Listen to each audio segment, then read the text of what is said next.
انتہائی قابل احترام دوستوں، بزرگوں، نوجوان ساتھیوں، گزشتہ مہینہ اسلامی سال کا جو گزرا ہے، جمادی الاخری، اس کی 22 تاریخ کو سیدنا صدیق اکبر رضی اللہ تعالی عنہ کی وفات طیبہ ہوئی۔ اس حوالہ سے ان کی شان میں، ان کی عظمت، ان کے مناقب اور خصوصی طور پر کہ سیدنا صدیق اکبر رضی اللہ تعالی عنہ خلیفہ بلا فصل ہے۔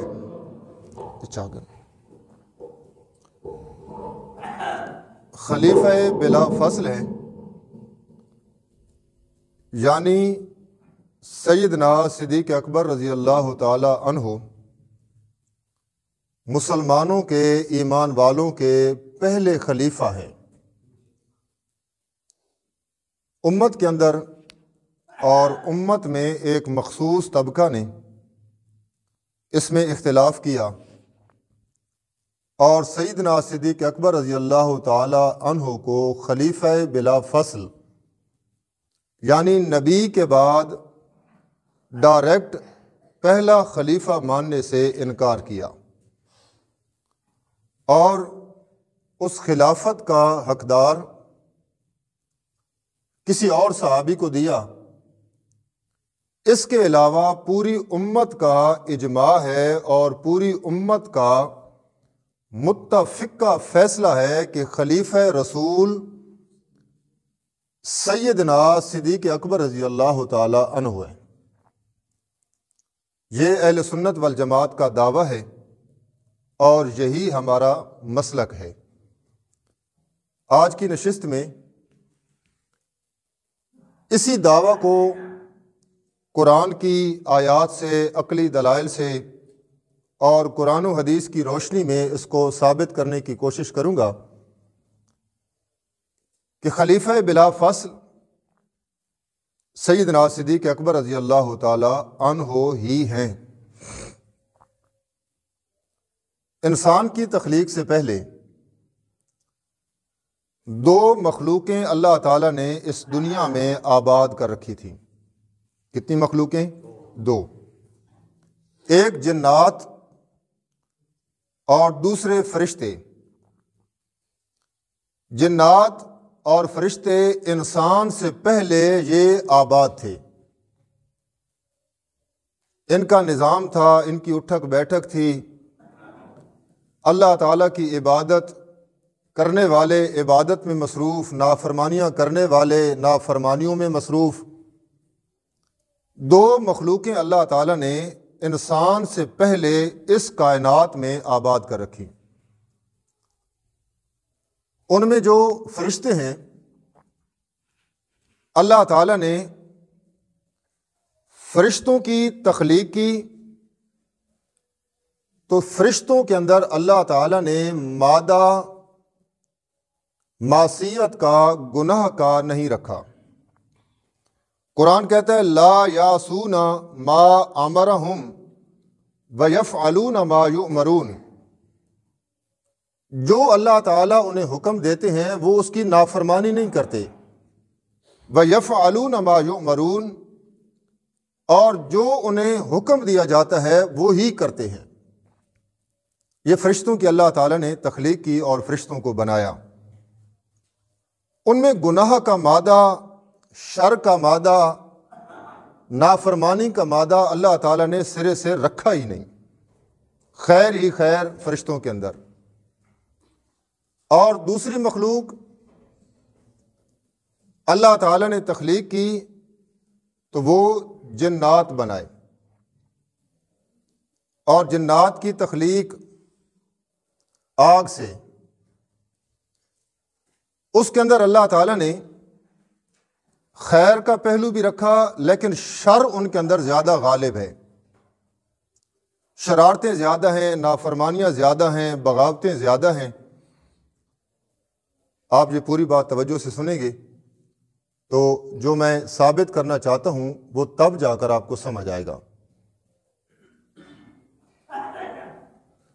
جنات میں اللہ نے شر کا مادہ بھی رکھا، خیر کا بھی رکھا، لیکن شر کا مادہ وہ کثرت کے ساتھ اور غلبے کے ساتھ۔ آگ سے جو بنایا، آگ کا کام ہی ہے بھڑکنا، اوپر اٹھنا، جوش مارنا، شعلے مارنا۔ تو اس مادہ کی وجہ سے ان کے اندر جو خاصیت آئی وہ بھی اسی طرح کی آئی کہ ان میں جوش زیادہ، شرارت زیادہ، نافرمانی زیادہ۔ ان دو مخلوقوں کے بعد اللہ تعالیٰ نے ایک تیسری مخلوق بنائی جسے انسان کہا جاتا ہے۔ اور جب انسان کو تخلیق کیا تو اللہ تعالیٰ نے انی خالق بشرا من طین فرمایا کہ میں اسے مٹی سے بنانے والا۔ اللہ نے بشر انسان کی تخلیق کس سے کی؟ مٹی سے۔ اور انسان کے اندر اللہ تعالیٰ نے یہی دو مادے رکھے، خیر کا بھی اور شر کا بھی۔ اور قرآن اس کو خود کہتا ہے وَنَفْسٍ وَمَا سَوَّاهَا فَأَلْهَمَهَا فُجُورَهَا وَتَقْوَاهَا۔ آج تقریر نہیں ہے، ایک سبق ہے جو سمجھانا ہے۔ عام طور پہ ہم تقریریں کرتے ہیں اور تقریروں کا کوئی رزلٹ مجھے محسوس نہیں ہوا۔ مسجد کے ایریا تک، مسجد کی حد تک کچھ ایمان بنا رہتا ہے، لیکن اس کے بعد جیسے آئے ویسے گئے۔ تو ایک سبق اللہ کرے آپ یاد کر لیں تو یہ میرا خیال ہے بہت زیادہ فائدہ مند ہے۔ انسان کی تخلیق مٹی سے، اس کے اندر مادے دو رکھے، الہمہا فجورہا و تقواہا، نیکی کرنے کا مادہ بھی رکھ دیا اور گناہ کرنے کا مادہ بھی رکھ دیا۔ اور پھر قرآن کہتا ہے انا ہدیناہ السبیل اما شاکرا و اما کفورا، ہم نے انسان کے لیے رستہ واضح کر دیا۔ اب جو انسان چاہے شکر گزار بنے یا جو انسان ناشکرہ بنے، فرمایا یہ انسان پر ہم نے چھوڑ دیا۔ فمن شاء فلیؤمن ومن شاء فلیکفر، تم میں سے جو چاہے ایمان لے آئے اور جو چاہے وہ کفر کر لے۔ فرمایا فہدیناہ النجدین، ہم نے انسان کے لیے دو رستے بالکل واضح کر دیے۔ انسان کی تخلیق کی اور انسان پر جو اللہ تعالیٰ نے انعامات کی اس کی بات ہو رہی ہے۔ اور پھر اللہ تعالیٰ نے نتیجہ نکال دیا، انسان راستے بھی تجھے بتا دیے، راستے پر چلنے کے لیے تجھے عقل بصیرت بھی عطا کر دی۔ نجعل لہ عینین، تیرے چہرے پر ہم نے دو آنکھیں بھی فٹ کر دی۔ لسان و شفتین، ہم نے زبان اور دو ہونٹ بھی عطا کر دیے۔ زبان اور دو ہونٹ مطلب کہ زبان کے ذریعے سوال کر سکتا ہے، زبان کے ذریعے پوچھ سکتا ہے، ہونٹ بنائے کہ تیری زبان کا صحیح تلفظ سمجھ آ سکے اور تو اپنے لفظ کی ادائیگی کو صحیح کر سکے۔ پریکٹیکل کر کے دیکھ لیجئے، ہونٹوں کو پکڑیے، ان کو آپس میں ملنے نہ دیں، ٹکرانے نہ دیں، آپ لفظ بولیں گے سمجھ ہی نہیں آئے گا۔ گویا کہ انسان کو اللہ تعالی نے سارے ذرائع مہیا کیے اور پھر قرآن نے نتیجہ نکال دیا، قد افلح من زکاہا وقد خاب من دساہا، کامیاب ہو گیا وہ بندہ، قد افلح من زکاہا، جس نے اپنے آپ کو پاک کر لیا، جو اچھے رستے پر چلا وہ کامیاب ہو گیا۔ ہمارے بتائے ہوئے رستوں میں سے اس نے اچھے رستے کا انتخاب کیا، وہ کامیاب ہو گیا۔ وَقَدْ خَابَ مَنْ دَسَّاهَا، وہ بندہ برباد ہو گیا، ناکارہ ہو گیا، تباہ ہو گیا جس نے اس رستے کو چھوڑ دیا۔ انسان کی تخلیق اللہ تعالیٰ نے کی دو مخلوقوں کے بعد، اس میں شر بھی رکھ دیا اور خیر بھی رکھ دی۔ اب انسان کے بنانے کے بعد اللہ تعالیٰ نے اعلان کیا، انی جاعل فی الارض خلیفہ۔ جنات بھی موجود، توجہ کیجیے گا، اپنا سبق اپنے جو موضوع ثابت کرنا ہے اس کے قریب، جنات بھی موجود، فرشتے بھی موجود، بعد میں بننے والی مخلوق کو اللہ فرما رہے ہیں انی جاعل فی الارض خلیفہ، کہ خلافت کا جو منصب ہے یہ میں نے انسان کو عطا کر دیا، انسان کو میں نے خلیفہ بنا دیا۔ ان کا پہلے ہونا،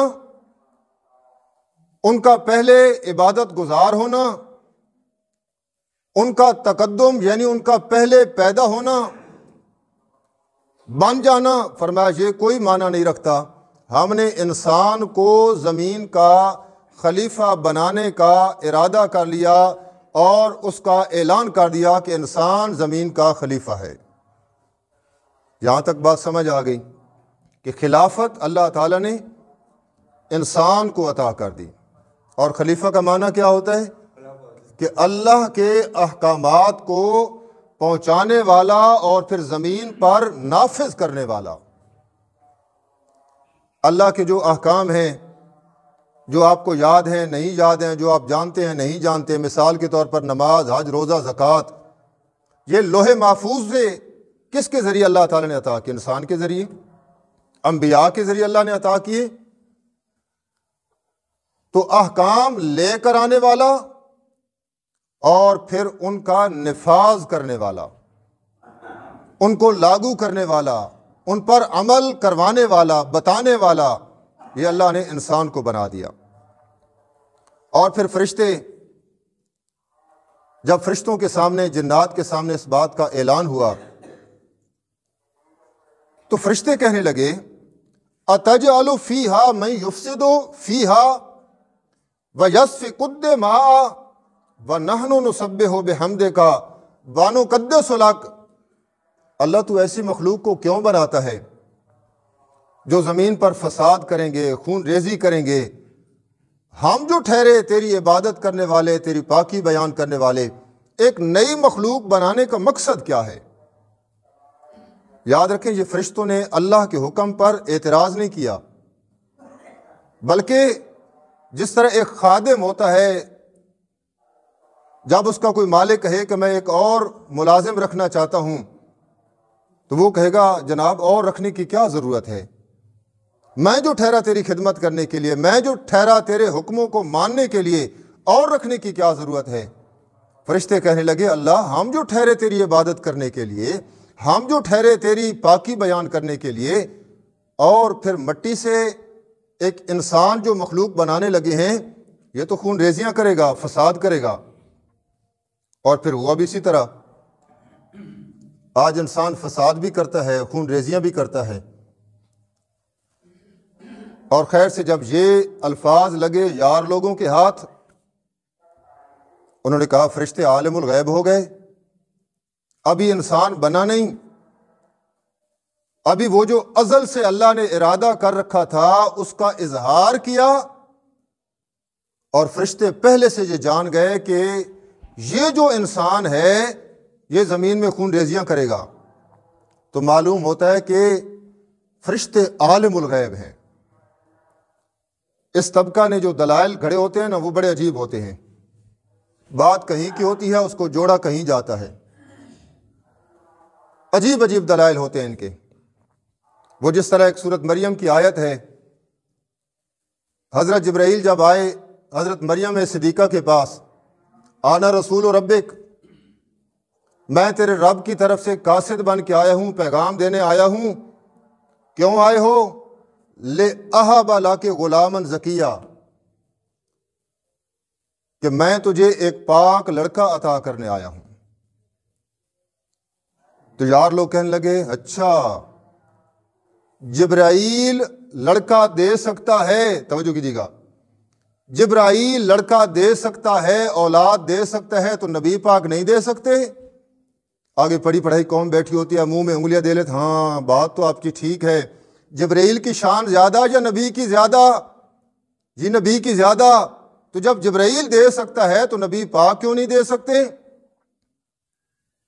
اور جب نبی پاک دے سکتے ہیں تو پیر فقیر کیوں نہیں دے سکتے؟ اور پیر فقیر دے سکتے ہیں تو مولوی کیوں نہیں دے سکتا؟ اور اگر مولوی دے سکتا ہے تو میں مولوی نہیں؟ بات جہاں پہ آ کے ختم کرنی ہوتی ہے۔ ایسے دلائل کہ فرشتے عالم الغیب بن گئے، انہوں نے پہلے بتا دیا تھا کہ یہ زمین پر آئے گا تو خون ریزیاں کرے گا، فساد کرے گا، اور آج بالکل مشاہدہ کے مطابق انسان خون ریزیاں کر رہا ہے۔ تو یاد رکھیں یہ فرشتوں نے علم غیب کی بنیاد پر نہیں کہا تھا، فرشتوں نے قیاس کیا تھا ایک تو جنات پر کہ جنات اس سے پہلے مخلوق موجود ہے تو وہ بھی فساد کرتے ہیں، ہمارے بعد جو اور مخلوق آئے گی وہ بھی اسی طرح ہوگی۔ جس طرح کسی کی کوئی اولاد ہو، شرارتی ہو، بچہ پیدا ہوا، بڑا ہوا، جوان ہوا، وہ شرارتی لڑکا ایک نیا پیدا ہوگا اس گھرانے میں، تو کہیں گے اے بھی انجی آ رہی ہو سی، اس نے کون سا نیا کام کرنا ہے۔ فرشتوں نے قیاس کیا تھا کہ یہ بھی فساد کریں گے، اور دوسرا فرشتوں نے قیاس کیا تھا مٹی سے۔ جس طرح مٹی کی تاثیر الگ، ہر علاقے کے لوگوں کی تاثیر الگ، مکہ اور مدینہ کے رہنے والوں کے جذبات، احساسات، تفکرات، ان کی تربیت، ان کا بول چال، ان کا لہجہ، یہ سارے الگ الگ ہیں، مٹی کی بڑی تاثیر ہے۔ تو فرشتوں نے قیاس کیا کہ جب مٹی سے بنا ہے تو مختلف مٹیاں یہ تو آپس میں ٹکرائیں گے، وگرنہ جہاں علم غیب کی بات آتی ہے فرشتے خود کہہ رہے ہیں، آگے چل کر اسی آیت میں آتا ہے کہ لا علم لنا، ہمارے پاس تو کوئی علم نہیں ہے، ہم تو نہیں جانتے، الا ما علمتنا، جتنا آپ نے بتا دیا ہے اتنا ہی ہم جانتے ہیں، اس کے علاوہ ہمیں کچھ نہیں پتا۔ تو فرشتوں نے جب یہ اللہ تعالیٰ کے سامنے آرزو کی، ایک اپنا مدعا رکھا کہ اللہ تو کیوں مخلوق بنانا چاہتا ہے، وہ تو فساد کریں گے، تو پھر اللہ تعالیٰ نے انسان کو جو خلیفہ بنانے کا اظہار کیا تھا، کیا بولنا ہے، اظہار کیا تھا، ارادہ نہیں، ارادہ تو اللہ نے ازل سے کر رکھا تھا، اب اس کا اظہار کیا کہ میں خلیفہ بنانے والا ہوں۔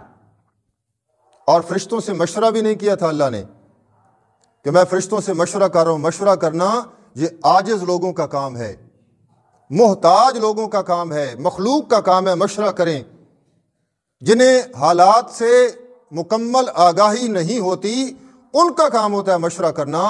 اور میرا اللہ تو کل کائنات کا عالم ما کان و ما یکون، اگلی پچھلی باتوں کو جانتا ہے، کل کیا ہونے والا ہے، اس کے بعد کیا ہونے والا ہے، سب باتوں کو جانتا ہے۔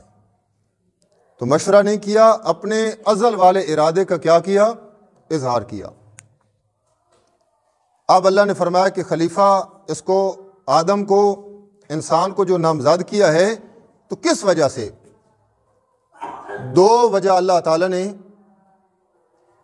ذکر کی ہیں قرآن میں۔ ایک فرمایا کہ جب آدم علیہ السلام نے اس کا وجود ہم نے بنا دیا، خلیفہ بنانے کے لیے زیادہ علم کا ہونا ضروری ہے، زیادہ علم جس کے پاس ہوگا وہی خلیفہ بنے گا۔ آدم علیہ السلام کے سامنے اللہ تعالیٰ نے اور فرشتوں کے سامنے کچھ سوالات رکھے کہ ان چیزوں کے نام بتاؤ، فرشتے نہیں بتا سکے، اور قرآن کہتا ہے کہ وَعَلَّمَ آدَمَ الْأَسْمَاءَ كُلَّهَا، آدم نے فٹافٹ فوراً سب چیزوں کے نام بتا دیے۔ اللہ نے فرمایا کہ دیکھ لیا جنات کے پاس بھی اتنا علم نہیں جتنا آدم کے پاس، فرشتوں کے پاس بھی اتنا علم نہیں جتنا آدم کے پاس، تو فرمایا پھر آدم ہی اس لائق ہے نا کہ اسے زمین کا خلیفہ بنایا جائے۔ تو خلیفہ بننے کے لیے جو پہلی صفت ہے وہ کیا ہوتی ہے؟ زیادہ جاننے والا ہونا، زیادہ علم رکھنے والا ہونا۔ چونکہ وقت نہیں، ارادہ ہے کہ اس کو موضوع کو آج ہی ختم کروں، اکثر میرے ادھار رہ جاتے ہیں۔ اب خلیفہ بلا فصل سیدنا صدیق اکبر رضی اللہ تعالی عنہ، اب ہم نے دیکھنا ہے کہ سارے صحابہ میں سے سب سے زیادہ علم والا کون شخص تھا۔ یہ قرآن و حدیث کے اوراق اٹھائیں، آپ کو پتہ چلے گا۔ بہت سارے دلائل ہیں اس پر۔ نبی پاک صلی اللہ علیہ وسلم خطبہ ارشاد فرما رہے ہیں، ان اللہ خیر عبدا بین الدنیا والآخرہ فاختار الآخرہ فبکا ابو بکر رضی اللہ تعالیٰ عنہ۔ نبی پاک خطبہ ارشاد فرما رہے ہیں کہ ایک بندے کو اللہ نے اختیار دیا ہے کہ وہ دنیا میں رہنا چاہتا ہے یا اللہ کے پاس آنا چاہتا ہے، تو اس بندے نے آخرت کو پسند کر لیا۔ بس یہ الفاظ سنیں، سارے صحابہ بیٹھے ہیں، فبکا ابو بکر، ابو بکر رضی اللہ تعالی عنہ رونے لگ گئے۔ صحابہ حیران، اس بوڑھے شخص کو کیا ہو گیا، یہ کیوں رونے لگا ہے؟ نبی پاک تو کسی ایک بندے کی بات کر رہے ہیں، ایک بندے کی بات کر رہے ہیں، ابو بکر رونے لگ گیا ہے، اسے کیا ہو گیا؟ تو جب وجہ پوچھی گئی تو سیدنا صدیق اکبر فرماتے ہیں کہ جس بندے کے متعلق آپ نہیں نہ پہنچے، میں پہنچ گیا ہوں، وہ بندہ کوئی اور نہیں، خود نبی پاک ہیں۔ اب جو بات سیدنا صدیق اکبر کے ذہن میں آئی وہ کسی اور صحابی کے ذہن میں نہیں آئی۔ زیادہ علم، زیادہ عقل مندی، دانش والا شخص اگر صحابہ میں تھا تو کون تھا؟ سیدنا صدیق اکبر رضی اللہ تعالی عنہ۔ یہ دلیل ہے اس بات کی کہ خلیفہ بلا فصل، نبی کے بعد اگر کوئی خلیفہ بن سکتا ہے تو وہ سیدنا صدیق اکبر ہیں، کیونکہ ان کے پاس سب سے زیادہ علم ہے۔ اور دوسری وجہ قرآن ذکر کرتا ہے، جب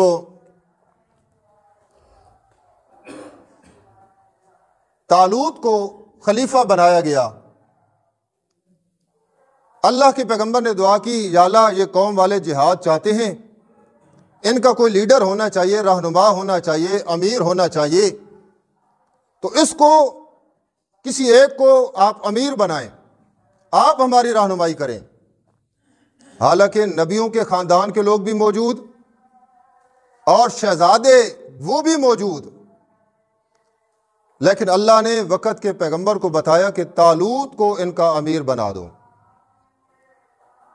اب جب قرآن وہ وجہ ذکر کرتا ہے تو قرآن کہتا ہے کہ زادہ فی العلم والجسم، طالوت کو ہم نے زادہ بسطۃ فی العلم والجسم، کہ ہم نے طالوت کو امیر اس وجہ سے بنایا کیونکہ باقیوں میں سے وہ زیادہ طاقت والا بھی تھا اور زیادہ علم والا بھی تھا۔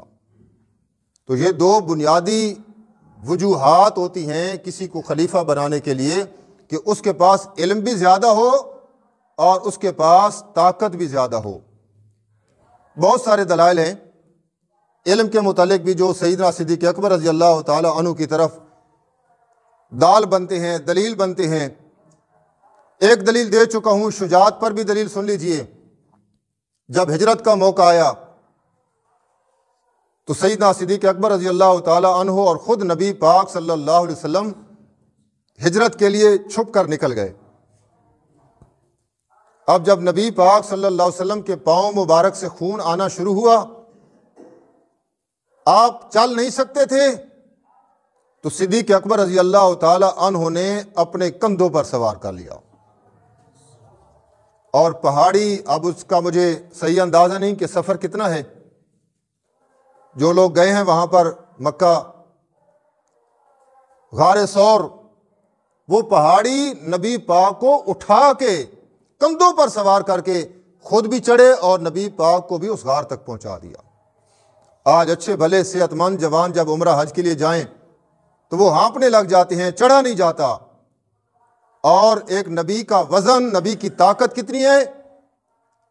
40 جنتی مردوں کے برابر ایک نبی کے اندر طاقت ہوتی ہے۔ کتنے جنتی مرد؟ 40۔ اور ایک جنتی مرد کی طاقت دنیا کے 100 مردوں کے برابر ہوتی ہے۔ تو کتنی طاقت ہو گئی؟ 4000 مردوں کی طاقت ایک نبی کے اندر ہوتی ہے۔ گویا کہ صدیق نے اپنے کندھوں پر 4000 مردوں کے وزن کے برابر اپنے نبی کو اٹھایا اور غار ثور تک پہنچا دیا۔ تو زادہ بسطۃ فی العلم والجسم، طاقت میں بھی ابو بکر سب سے زیادہ اور علم میں بھی ابو بکر سب سے زیادہ، تو پھر خلیفہ بھی بننے کا حقدار ہے تو وہ سیدنا صدیق اکبر ہے رضی اللہ تعالی عنہ۔ تو خلیفہ بلا فصل، یہ اہل سنت والجماعت کا عقیدہ ایسے نہیں کہ ہم نے بس عقیدت میں صرف بنا دیا ہے، اس پر دلائل موجود ہیں۔ بڑے بڑے مسائل کو صدیق نے حل کیا۔ جب نبی پاک صلی اللہ علیہ وسلم کی وفات طیبہ ہوئی تو پھر سب سے پہلا جو اختلاف پڑ گیا، حالانکہ کوئی اختلاف نہیں تھا، بس اختلاف کو ہوا دینے والوں نے اتنا اچھال دیا کہ آج ہر اہل سنت جو نیم اہل سنت ہے، اوپر سے اہل سنت اندر سے اسے کچھ پتہ نہیں، وہ اس پروپیگنڈے کا شکار بن گیا۔ باغ فدق کا مسئلہ، اور جی بی بی گئی تھی صدیق کے پاس، صدیق نے کہا ہم باغ تجھے نہیں دیتے، تو صدیق نے دغا کیا بی بی فاطمہ کے ساتھ، لہٰذا وہ غاصب ہیں اور بی بی کو ان کا حق نہیں دیا گیا۔ سنی پھر دانتوں میں انگلیاں دے بیٹھتا ہے، ماتھا پکڑ لیتا ہے، اچھا صدیق کو تو ہم بڑا معتبر سمجھتے تھے، صدیق کو تو ہم بڑا اپنا خلیفہ سمجھتے تھے، اچھا اندر سے انہوں نے یہ کیا۔ تو یاد رکھیں میرے دوستو بزرگوں، اہل سنت والجماعت کا یہی نظریہ ہے اور بڑا صاف موقف ہے کہ انبیاء کی جو وراثت ہوتی ہے وہ مال و دولت کی وراثت نہیں ہوتی، وہ علمی وراثت ہوتی ہے۔ اور جب بی بی گئیں تو پہلے تو یہ بات ماننا کہ جب آپ خلیفہ صدیق کو نہیں مانتے، توجہ کیجیے گا، بڑے نکتے کی بات ہے، جب آپ صدیق کو خلیفہ ہی نہیں مانتے تو پھر بی بی حق مانگنے کس انداز سے گئی تھیں؟ جب آپ صدیق کو خلیفہ ہی نہیں مانتے، آپ کہتے نہیں علی کا نمبر تھا، تو پھر علی سے بات کرتی، صدیق کے پاس کیوں گئی تھیں؟ معلوم ہوتا ہے کہ فاطمہ بی بی رضی اللہ تعالی عنہا بھی نبی کے بعد اگر کسی کو خلیفہ سمجھتی تھیں تو وہ کس کو؟ ابو بکر صدیق کو۔ یہ تو پھر عقیدہ مان، باغ فدق تو بعد میں دیکھتے ہیں۔ اور پھر اگر باغ فدق آگے چلانا ہے تو چلا، صدیق کا دور گزرا، صدیق نے نہیں دیا۔ بلکہ ایک اور بات کہ باغ فدق اگر نبی کی وراثت تھی تو پھر کیا وراثت میں صرف ایک بیٹی کا حصہ ہوتا ہے جو سب کا ہوتا ہے؟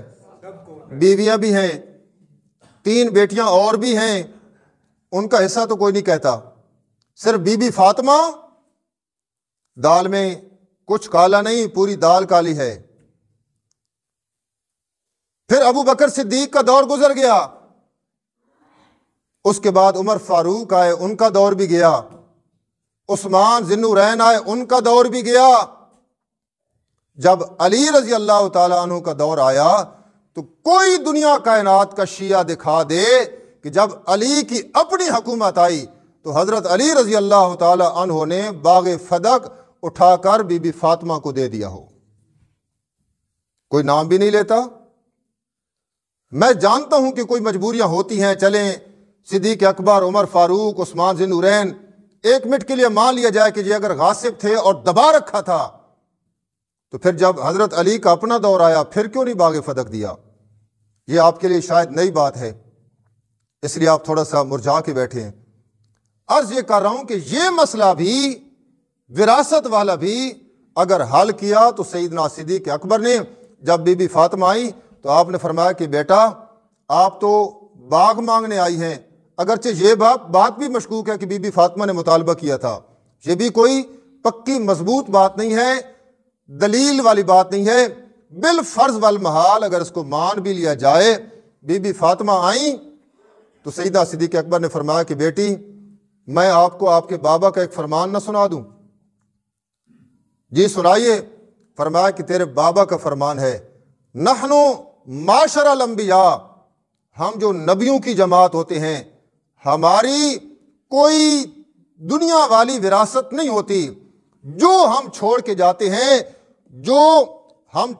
جاتے ہیں ما ترکنا فہو صدقہ، ایک جگہ فہو کے الفاظ ہیں ایک جگہ نہیں ہیں، ما ترکنا صدقۃ، جو ہم چھوڑ کے جاتے ہیں وہ صدقہ ہو جاتا ہے، وہ اللہ کے راستے میں دے دیا جاتا ہے، ہمارے خاندانوں میں سے کوئی وارث اس کا نہیں بنتا۔ اس لیے کہا جاتا ہے کہ العلماء ورثۃ الانبیاء، علماء انبیاء کے وارث ہیں۔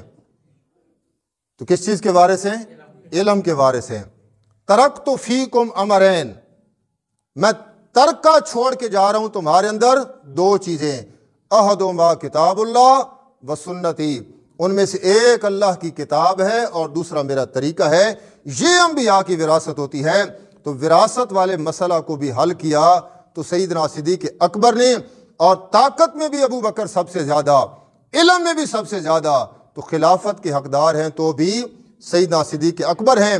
نبی کے بعد خلیفۃ الرسول، خلیفہ بلا فاصل اگر کوئی ہے تو وہ سیدنا صدیق اکبر ہیں۔ وما علینا الا البلاغ۔